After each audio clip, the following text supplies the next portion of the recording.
Hello everyone, তোমরা সবাই কেমন আছো? আশা করি খুব ভালো আছো। তো দেখো, আজকে নিয়ে চলে আসছি নতুন একটি রেসিপি, বর্ষাকালের জনপ্রিয় রেসিপি সর্ষে ইলিশ ভাপা। তো গরম ভাতের সাথে এই সর্ষে ইলিশ ভাপাটা তোমরা যদি এইভাবে একবার বানাও, জাস্ট অসাধারণ লাগবে। তো তার জন্য দেখে নাও কি কি আমি দিয়ে বানাচ্ছি। তো দেখো, সাদা সর্ষে কালো সর্ষে 2 চামচ দিয়ে ভালোভাবে জল দিয়ে 15 মিনিট ভিজিয়ে রেখে দেব। এরপর ওই 15 মিনিট পর আমি গ্রাইন্ডারের মধ্যে পেস্ট করে নেব। পেস্ট করার সময় 2টো লঙ্কা দিয়ে আমি পেস্ট করে নেব। এরপর দেখো, এরমভাবে একটা পেস্ট তৈরি হয়েছে।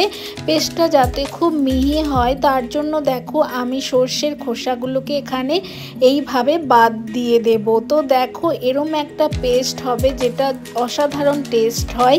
এরপর দেখো, ইলিশ মাছটা আমি নিয়েছি। তো ইলিশ মাছটা আমার খুব একটা বড়ও ছিল না, খুব একটা ছোটও ছিল না, যেহেতু আমরা দুজন চাই 4 পিস করে দেখাচ্ছি, তোমরা তোমাদের মতো করবে। তো দেখো, হাফ চামচ মতো হলুদ গুঁড়ো দিলাম, তার সাথে লবণ দিয়ে হাফ পেস্টটা দিয়ে ভালোভাবে মাখিয়ে নেব। আমি 5 মিনিট মতো রেখে দেব। এরপর 5 মিনিট পরে আমি যে বাকি পেস্টটা রেখেছিলাম সেটাও আমি এর মধ্যে দিয়ে দেব।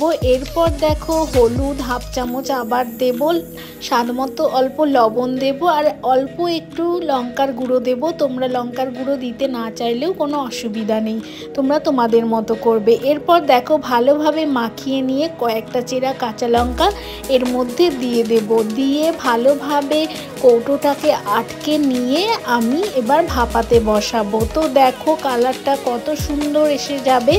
এরপর দেখো, যখন আমি কাঁচা লঙ্কাগুলো দিয়ে দিলাম, এরপর আমি 2 চামচ মতো সর্ষের তেল অ্যাড করব। তো দেখো, দিয়ে এরপর একটু হালকা হাতে কৌটোটাকে নাড়িয়ে নিলেই দেখো এখনই কত সুন্দর কালার চলে এসেছে।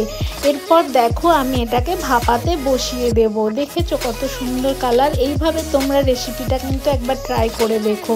দেখো, কৌটো বন্ধ করে দিয়ে এরপর কড়াইতে জল গরম করতে দিয়েছি। এরপর হাফ জলটা গরম হয়ে গেলে কৌটোটা বসিয়ে আমি 15 মিনিট লো টু মিডিয়াম আঁচে আমি এটাকে ফুটিয়ে নেব। তো দেখো, 15 মিনিট পর ফিরে এসেছি। তো কৌটোটা দেখো এবার কত অসাধারণ কালার এসেছে।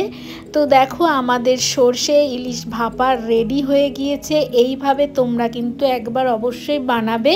তো দেখো কত সুন্দর কালার এসেছে, আর মাছটা পারফেক্ট হয়েছে, অসাধারণ টেস্ট হয়েছিল। তো দেখো, আজকের রেসিপি তোমাদের কেমন লাগলো সেটা অবশ্যই কিন্তু জানাবে। আর কে কে এই প্রথম আমার মতো বর্ষাকালে ইলিশ খেলে সেটাও কমেন্ট করে জানাবে। আর গরম ভাতে যদি এরম একটা সর্ষে ইলিশ ভাপা থাকে আর কোনো কিছু লাগবে না, আমি কথা দিয়ে তোমাদেরকে বলতে পারি। যদি ভিডিওটা ভালো লাগে অবশ্যই আমার চ্যানেলটাকে লাইক সাবস্ক্রাইব করো, আর আমার চ্যানেলের পাশে থেকো। আর কে কে এই রেসিপিটা বানালে সেটাও কিন্তু কমেন্ট করতে ভুলো না। দেখা হবে নেক্সট ভিডিওতে।